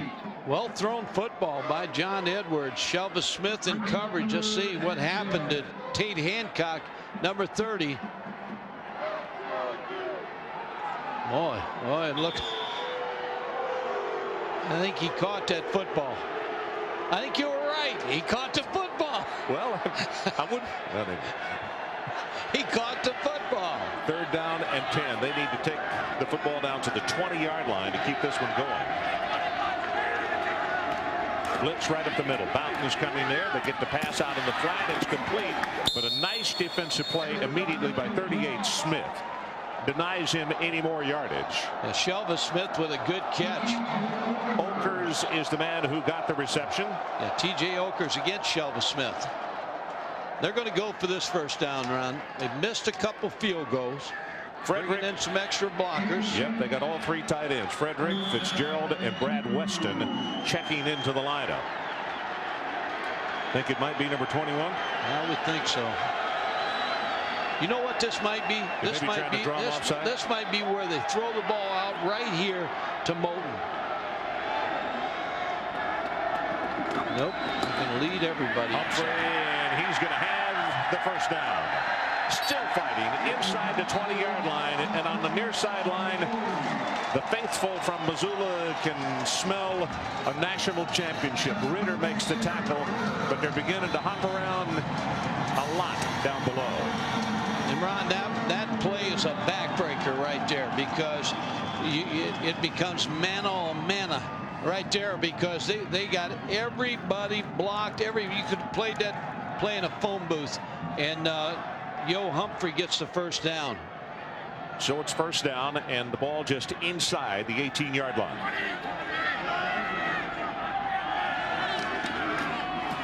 Humphrey again bounces it to the outside. Got one man to beat, lowers his head and runs into Jackson. Jackson stayed at home and made a good one-on-one tackle. Yeah, Richie Jackson saved that play, number 8, because Yo Humphrey was breaking outside, cut back all the way from the left to the right. Here's the play. Nothing there in front. He's got great vision to see, to get outside And Jackson makes the play. This is taking a lot of time off the clock, too. Yeah, it is. Clock continues to run. 6 minutes 42. Now 6:41 and counting. And the Furman bench, they simply can't do anything about it. This is the 11th play of the drive. The offense can't do anything about it. Quick pass here. He is caught at the 10-yard line as Jackson came up trying to knock it away. And T.J. Olkers making the reception. Olkers, by the way, is one of the trick play artists of this football team because they use him to throw. They'll send him in motion, get the ball out to him, and it'll be a backwards pass. He's thrown 2 touchdowns this year. It looks like they were having words there, and he was pointing up at the scoreboard. He said, "Read the scoreboard." Well, his coach is going to bring him over to the sideline right now. Talk to him a little bit about the scoreboard. Don't kick that dog over there. Wake him up. Well, we know the championship is going to be back here again next year, and there's an option on still another one. As Humphrey is going to be hit behind the line of scrimmage, and Killian, 44, got penetration. Not much you can do when the defensive player gets that kind of penetration. And now timeout. And it's Furman trying to stop the clock because it has been running away on them. 6 minutes and 17 seconds is all that is left in the championship game. Bobby Johnson can't do anything, Ron, right now. Joe Glenn got the upper hand, and Bobby Johnson, a lot of talk about him going to Vanderbilt. The word is that he's going to fly in there tomorrow and accept a 5-year contract if everything goes well for $750,000 a year. So he may be taking on the likes of Alabama and Auburn and some very good teams in that East Division of the SEC. I was told at halftime that he will fly there tomorrow, meet the president. He has not had an opportunity to meet him, and then will sign that contract and possibly make a press conference to be held tomorrow afternoon in Nashville. And then I think what Furman will do, Ron, they'll look for an assistant on the staff, and probably the most likely guy is Bobby Lamb to get that job, but several of the other assistants, Tim Sorrells and the defensive coordinator Bruce Fowler, also will be in that hunt for the head coaching job. Well, the decision has been made. Montana's going to go for the field goal attempt, and I've mentioned Furman very good on special teams and blocking kicks, extra points, and field goal attempts. It's going to be a 30-yard attempt, and he drilled this one and got it. Again, they kick it on the ground. And again, it is fumbled, just picked up, and then the ball is loose. No, it's down. They're going to give Furman the ball. Cam Newton is the man who recovered it for the Paladins. Well, there was a hit here, Ron. You talk about this game's had about everything, but this hit, woo, got his head on the football, and he was down. Yeah, the referee made a good call. And these officials have done a nice job here. This game, have a fast-moving game. This is what college football is supposed to be like right here. Fast-moving game. Fans have been great. Play's been great. Coaches have been outstanding.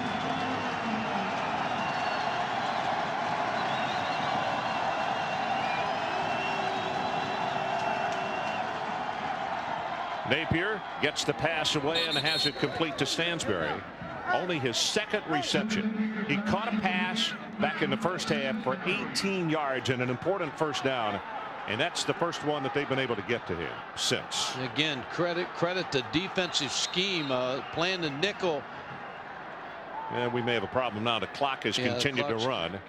And clock operator wants it to be a shorter game.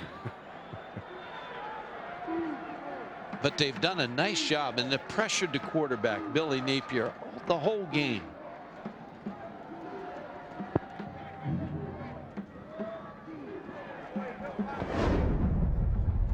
Here's the pressure on Billy Napier from the Montana defense. And a lot of times when you don't sack the quarterback, they got 2 hits on him there. You knock him down, it starts to wear on the quarterback. Billy Napier not being able to find any receiver open, takes another strong hit from the Montana defense, and he's been knocked down all whole game.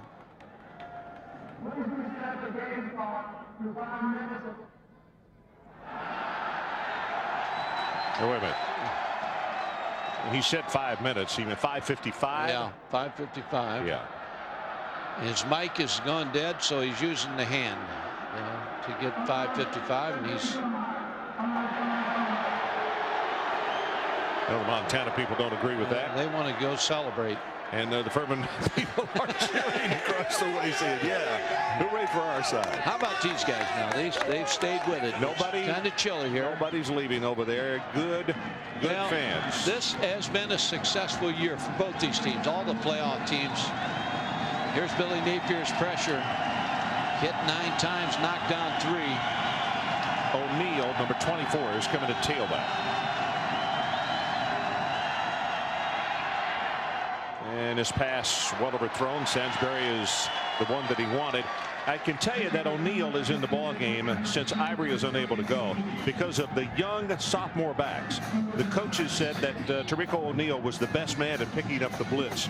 And just as you've been making the point of how many times that Billy has been hit tonight, they wanted to have the best blocker, in there. Yeah, and he does a good job. He's 5'8", 184, but he gets under the pads of the defensive ends and linebackers.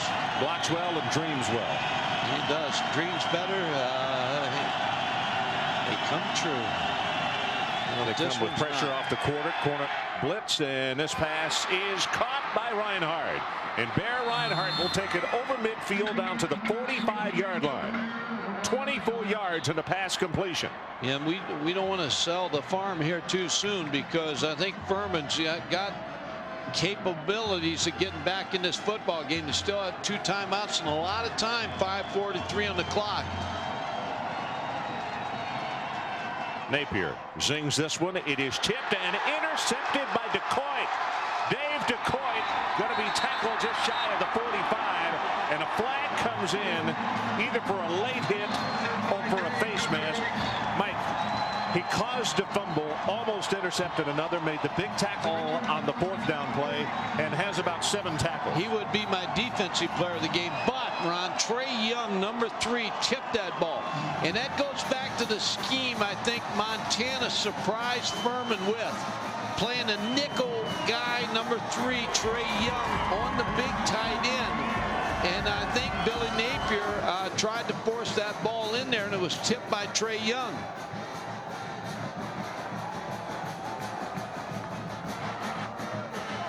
After the interception, have a 5-yard face mask, back on to the end of the run, first down.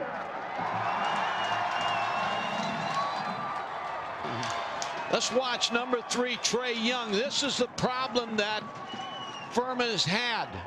They try to force the ball into Trent Sansbury, and Trey Young, the nickelback, tips the football. Dave DeCoit with the interception, and there's the face mask.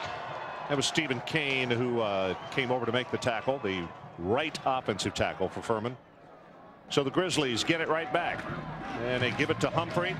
Going to go for short yardage, tackle by Josh Cooper. And a timeout is called by Furman. So now they only have 1 timeout left. 5 minutes and 23 seconds. Fitzgerald in motion. And pressure on Edwards as a little bootleg didn't work. Nice job of staying at home. Bowden and also Spencer are there to make the tackle. You don't dare do anything foolish and throw a pass right there. Helps when you've been here, Ron. And Thatcher Zalay, the offensive guard, and we talked about Moden, but he said a year ago when we lost by 2 points, on the flight back, all the players looked in each other's eyes, and we said, we're coming back to Chattanooga. We're going to win this thing. So 2-point losers last year. They're on their way to winning the national championship. See those defenders creeping up, and they close in at the line of scrimmage. Humphrey came close to breaking that one on the short yardage play. Cooper is there to make the tackle. And it'll be punting time.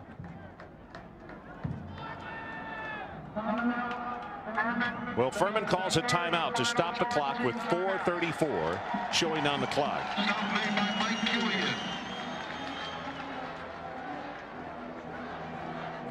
Well, since we're going to stay here, one quick story on Joe Glenn, the head coach of Montana.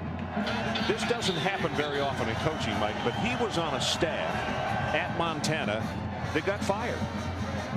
Then he came back, did an excellent job, as you said, won a couple of titles in Division II.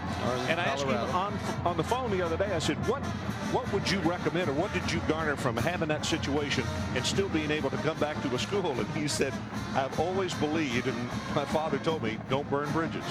And it may sound simple, but boy, it speaks volumes, doesn't it? Yeah, and when you look at him on the sideline right now, he always has a smile on his face. I mean, he was not tight playing for the national championship. He was enjoying every moment and savoring every moment. Bobby Johnson on the other side, same way. He was not tight. Very stoic. They were happy to be here and enjoyed the experience.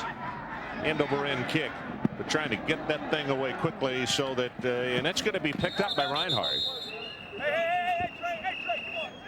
Trying to get it away quickly so they don't have a blocked punt here, and all of a sudden allow Furman to get back into it.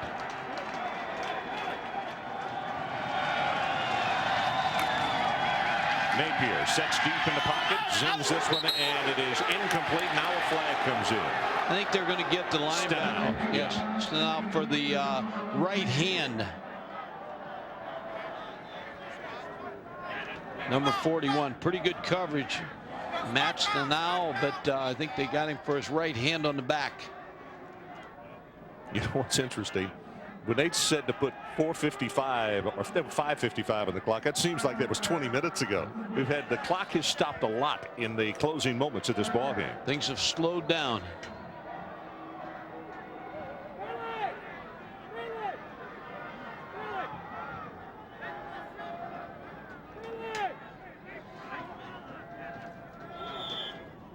No losers in this game, Ron. To get this far is an accomplishment. Well, when you play 16 games, you know that you made it to the final opportunity to win the championship. Here comes that blitz again. Coming up the middle. It is picked up nicely as the pass is complete to Thomas. I believe that's the first catch that Thomas has had in the second half. He had one in the first. Johnny Peoples making the tackle on him. They had that big win against Georgia Southern last week, and Bobby Johnson said all his players came in. They didn't want to look at that film. They wanted to look at Montana. Napier to the near side, and it is almost intercepted, and the two collided. Huntsberger was coming across saying, get out of the way, Calvin, and Coleman bumped into it. Well, Calvin Coleman has been all over Bear Reinhardt, so he couldn't retreat. Vince Huntsberger had the eye on the interception the whole way. Coleman has had his video camera out every time you have seen him. In fact, I got on the elevator with him today, and he said, you're in my video. And I said, really? He was standing there shooting me as the elevator sign was coming down.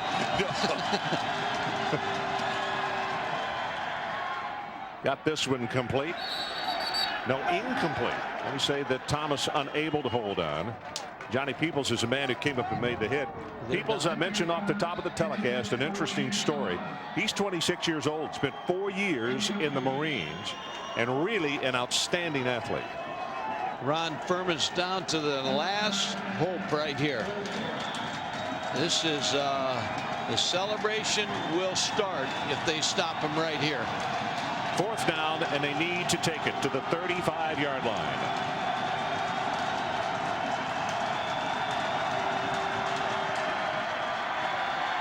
Napier's going to run it, and he's got a big opening, and he's going to have the first down as he is chopped down at the 37 by Huntsberger. Boy, Vince Huntsberger is a very good football player. He's like the linebacker on the other side of the field, Will Boughton. Yeah. Two great defensive players all over the field. Well, Isaac West took off way before the ball was snapped. He thought he was in Canada, where you can motion toward the line of scrimmage. False start on the offense. 5-yard penalty. Repeat first down. Huntsberger has 9 tackles in the ball game. Coming up next on ESPN, a Sports Center in-game update with Pam Ward, followed by college basketball, Maryland and Oklahoma at the top of the hour.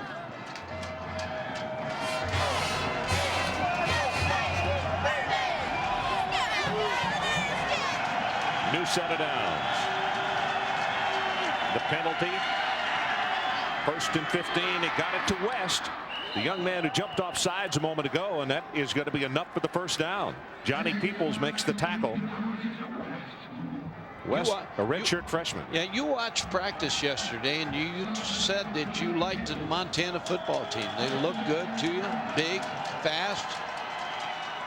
Some of there's Sansbury, and he's going to be pushed out of bounds. The skill people really seem to be very accomplished. A lot of speed on the outside. But the game plan coming into this one, I think that biggest of all is Montana had a couple of wrinkles that was really a tough move against this Furman club, and it stymied them. It really did. But the one you talk about on defense.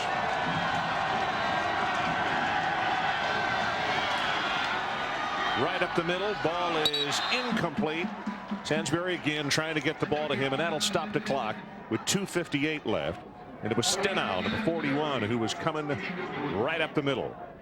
You know, sometimes, Ron, we always look at these games and you say, you know, this team won and this team lost. Well, I think in this game, no one lost, because I think Montana's defense just really came to play. Montana's offense got what they needed to get to win this football game. Sometimes you run into a team that plays better than you do. Stenow with the hit on O'Neal. Well, consider one thing. As he's going to have the 1st down, he'll take it to the 40-yard line. Consider this. Northern Iowa got into the semifinal round, and they got shut out by this team. And tonight, Montana proving that their defense, everybody talks about their offense, but their defense is extremely formidable. They didn't give up any big plays to this point. Now, this game's still in doubt because there's still enough time. That's Thomas. They got it complete. They keep chipping away, and they get it down to the 35. Joe Glenn thought he would have to score in the high 20s to win this football game, but right now 13 is big enough. This is the 10th play of the drive, and it has been a game of long drives by both teams.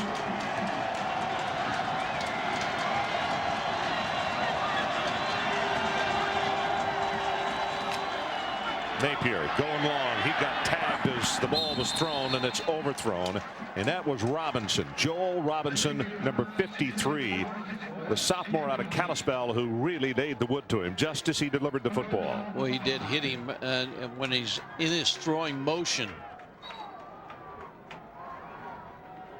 Montana's going to take a timeout.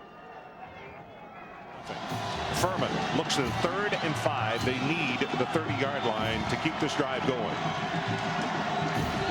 Billy Napier with an apparent audible here, and you see Montana showing the blitz, and he is hit just as it's delivered, and it's intercepted by Huntsberger, and he is tripped up at the last moment by Isaac West.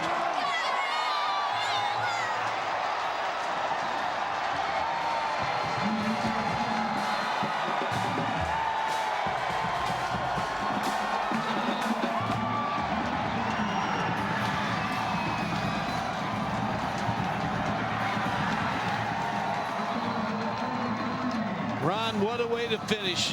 Vince Huntsberger reads this all the way, picks off the interception. Isaac West does a nice job saving a touchdown, but the celebration begins. Give credit to the defensive front and the linebackers, because Napier was getting hit just as he threw the football, and it caused him to throw it not where he wanted to. Under pressure all night. All night long. You're right. Here's Humphrey. He'll bounce right into the middle of the line. Almost bounced out of there. Clock runs 2:22, now 2:21, and Furman can do nothing to stop the clock now. As that A2 Moden said last year, he stood and watched Georgia Southern celebrating, stayed on the field, and he said, what must that feel like? Well, tonight he's going to know what it feels like. And his coach, Joe Glenn, wins everywhere. That's Hal Scherbeck beside him. He's the winningest junior college coach out of Fullerton Junior College. He stays with this team as a kind of a consultant. Straight ahead, you can hear down below somebody hollers, yo. And Johanse is taking the ball into the middle. Now they're pulling out championship shirts that had been printed up ahead of time. Clock is down to 90 seconds remaining. Always wonder how they do that shirts that quick. The losing team had them as well, but they just don't get theirs out. They're not coming out, right? So national championship won on the field. Johanse, 28 carries, 142 yards, and a touchdown.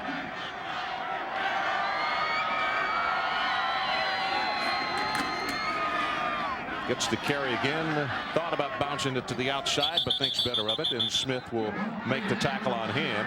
And if somebody's looking for a good coach, Joe Glenn, of course, Montana's going to try to keep him, but he's won Division II national championship, moved up to Division I AA and wins one, and will probably move up to Division I someday and have a shot there. I start saying Wayne Hogan, the athletic director in Montana, might not appreciate you advertising his coach on the air. Ante up and keep him there then, Wayne. Well, they don't have to take another snap. Well, they do too. They got to take. They're going to get the penalty. 3 seconds, 2 seconds, 1. That's on the play clock. Now it's delay of game, and they have 15 seconds to get off. And I'm surprised that he has not been hit with the ice bath on the sideline. I have a feeling Joe Glenn might play the piano tonight. Memories would be my first song. Then the Chattanooga Choo Choo would be my second. Yeah. He's going to want to come back to Chattanooga and celebrate.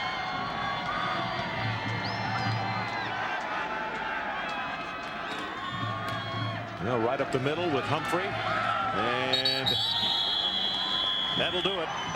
Clock down to 9. And now the clock has stopped running because of them running out of downs. It'll be Furman's ball. Furman's football with 9 ticks left.